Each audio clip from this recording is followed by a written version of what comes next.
Bienvenue à tous dans ce journal. Nous sommes le vendredi 7 octobre 2016. Tout de suite, les titres.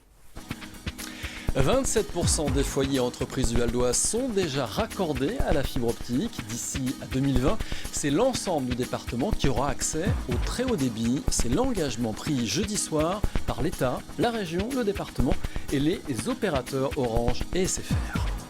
Une maison internationale de la recherche pour l'université de Cergy-Pontoise. Elle est installée sur le site de Neuville-sur-Oise. Elle accueille en résidence des chercheurs étrangers de haut niveau pour de vraies collaborations scientifiques. Et c'est le rendez-vous sportif du week-end. Gaëlle Amand, la star de la boxe féminine, championne de France, championne d'Europe et championne du monde WBF et boxeuse de Cergy, livre samedi un combat décisif et c'est à Cergy. Le Val d'Oise en pointe dans le déploiement de la fibre optique. Orange est en avance d'1 an sur ses prévisions. SFR va déployer des prises supplémentaires et le département s'occupe des zones rurales. D'ici 2020, tous les Val-d'Oisiens auront accès au très haut débit. Le point avec Florian Philippe et Angélique Boilet. 27% des foyers et entreprises du Val d'Oise sont déjà raccordés à la fibre optique. D'ici 2020, c'est l'ensemble du département qui aura accès au très haut débit. C'est l'engagement pris par l'État, la région, le département et les opérateurs Orange et SFR. Une seule chose est importante à dire aujourd'hui, très simplement, c'est que les objectifs seront tenus et que tous les Val-d'Oisiens seront raccordés au très haut débit par la fibre optique dans chaque logement à l'horizon 2020, comme nous nous en étions fixé l'objectif initialement. Qu'on soit en zone rurale ou en zone plus dense, avec l'initiative privée. La présidente de la région est venue saluer l'avance prise par le Val d'Oise.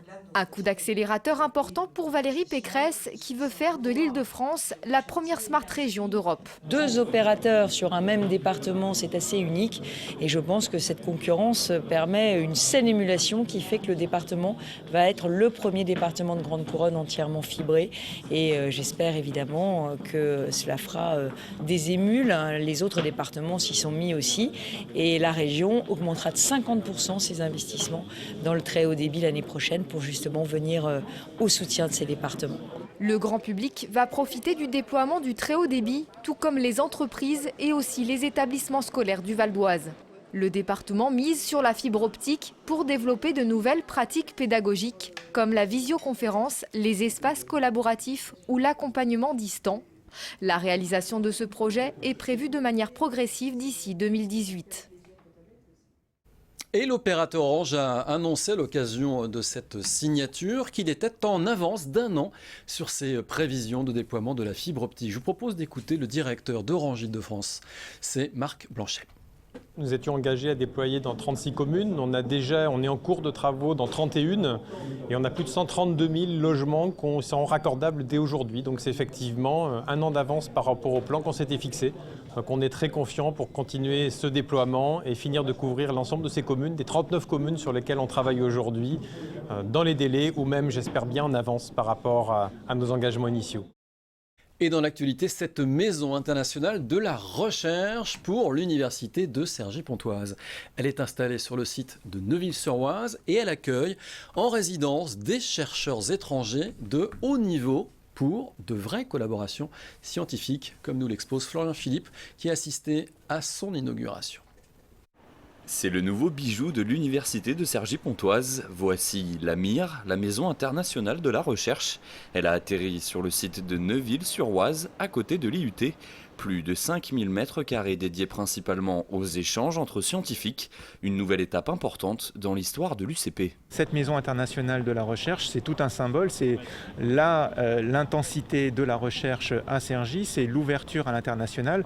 C'est simplement un prolongement de ce qu'on a construit depuis 25 ans. Et c'est la première pierre du nouvel étage de la fusée que nous sommes en train de construire avec la commu, avec les SEC, avec les écoles pour obtenir un grand campus international et le label d'initiative d'excellence. L'établissement abrite un institut d'études avancées qui accueillera en résidence des chercheurs internationaux.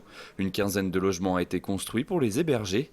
2 laboratoires ont également pris leur quartier ici, comme le GEC, spécialisé dans les sciences de la roche. Je vous montre comment ça marche, c'est très simple. Il suffit de déplacer là-haut un tamis par rapport à l'autre, un réservoir par rapport à l'autre.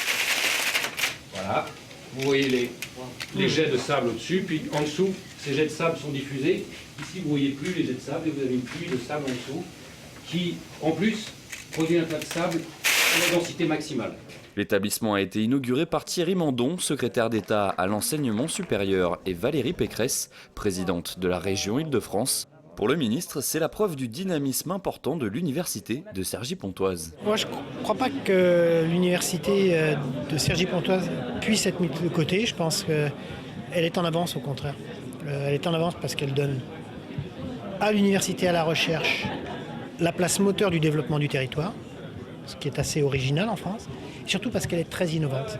Et il faut avoir un projet très ambitieux, c'est le cas ici, pour les étudiants, pour la recherche française, et c'est ce qu'on est venu saluer avec l'ouverture de cette maison internationale de la recherche. De son côté, la présidente de région a annoncé sa volonté d'augmenter les crédits alloués à l'université dans le cadre de la renégociation du plan État-région. 15 millions d'euros supplémentaires pourraient être apportés, notamment pour les travaux de l'IUT de Cergy. C'est à leur profit que je souhaite rééquilibrer les crédits parce que ce sont des jeunes universités qui font un travail extraordinaire, qui amènent des étudiants dans des départements très jeunes à des carrières professionnelles qui sont à très fort débouché professionnel. C'est des universités qui sont très liées avec le monde de l'entreprise, qui ont fait vraiment un formidable travail pour améliorer la qualité de leur recherche et qui sont vraiment aujourd'hui à la pointe avec des anciens chercheurs très jeunes, très motivés. Donc il faut les aider encore davantage. Elles n'ont que 25 ans, mais c'est le plus bel âge. Avec cette réalisation, le tissu d'enseignement supérieur Cergy-Pontin démontre sa volonté de rayonner à l'international, un projet qui pourrait être récompensé en février 2017 par l'État dans le cadre du programme d'investissement d'avenir. En bref, c'est le rendez-vous sportif du week-end. Gaëlle Amand, la star de la boxe féminine, championne de France, d'Europe et du monde, WBF, livre samedi un combat décisif et c'est à Cergy, invaincue après 14 combats pro. La Cergy-Pontaine de 31 ans va affronter la Canadienne Jelena Mrejenovic, numéro 2 mondial, pour tenter de remporter le double titre prestigieux de championne du monde WBA et WBC dans la salle du complexe des Maradas, récemment rénové par la communauté d'agglomération de Cergy-Pontoise. 2000 spectateurs pourront assister à l'événement. Pour terminer ce journal, nous vous parlions au début de l'année d'une équipe de France un peu particulière, l'équipe de France de la pizza. Son entraîneur est valdoisien, il s'appelle Thierry Graffagnino, il est pizzaiolo à Moisselles, à l'est du Val d'Oise, et triple champion du monde. Il a formé la relève. Eh bien, figurez-vous qu'il a trouvé son successeur parmi ses disciples. Il s'appelle Éric Duzard, il est pizzaiolo et normand, et il a été couronné dans la catégorie Innovativa, la plus prestigieuse lors de la Coupe du Monde de la pizza. C'était à Rome ce mercredi. Et sa pizza à base de mangue et de saumon a convaincu un jury de professionnels. Elle est élaborée à partir d'une farine spéciale, créée d'ailleurs par le valdoisien Thierry Graffagnino au Moulin de Char dans le Val d'Oise. Voilà, ce journal est maintenant terminé. Je vous en rappelle bien sûr principal titre, 27% des foyers et entreprises du Val d'Oise sont déjà raccordés à la fibre optique. D'ici 2020, c'est l'ensemble du département qui aura accès au très haut débit. C'est l'engagement pris jeudi soir par l'État, la région, le département et les opérateurs Orange et SFR. Merci d'avoir suivi ce JT. Tout de suite, la partie magazine.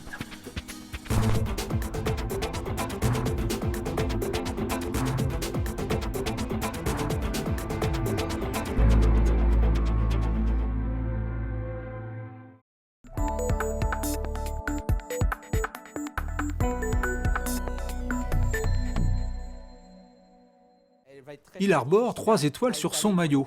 Triple champion du monde, Thierry Graffagnino est un peu le Zidane de la pizza, ou plutôt le Didier Deschamps. Aujourd'hui retiré de la compétition, il est le coach de l'équipe de France. Je crois qu'il y a un temps pour tout.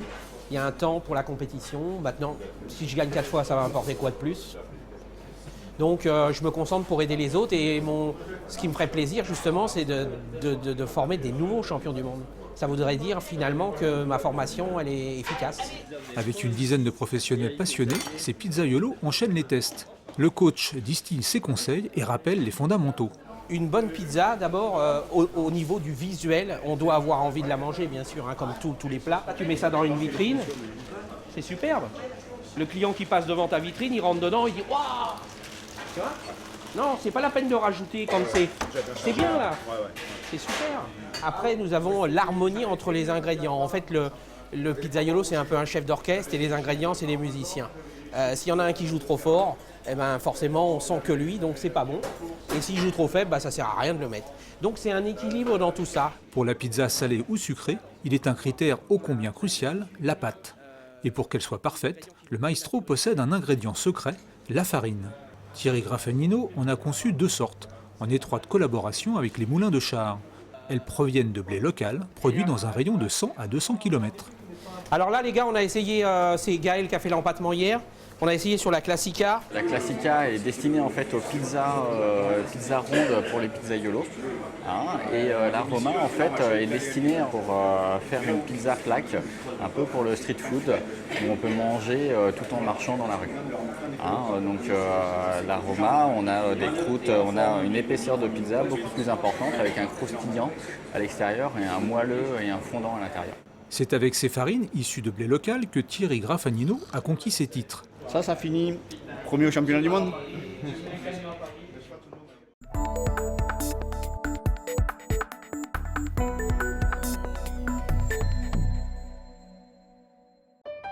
Luxe, calme et volupté, bienvenue sur le lac d'Enghien. Situé dans le Val d'Oise, ce petit joyau de la nature n'a pas toujours eu cet aspect magique. Jusqu'au début du 19e siècle, le lac n'est qu'un vaste marécage rempli de roseaux et de canards. Il s'appelle alors l'étang de Montmorency et couvre une superficie de plus de 80 hectares, soit 2 fois plus que l'actuel lac. En 1766, on découvre une eau riche en soufre au déversoir du lac. Le thermalisme à Enghien vient de naître et son essor rapide va transformer l'étang. Dès 1820, on réduit sa superficie et on aménage ses berges.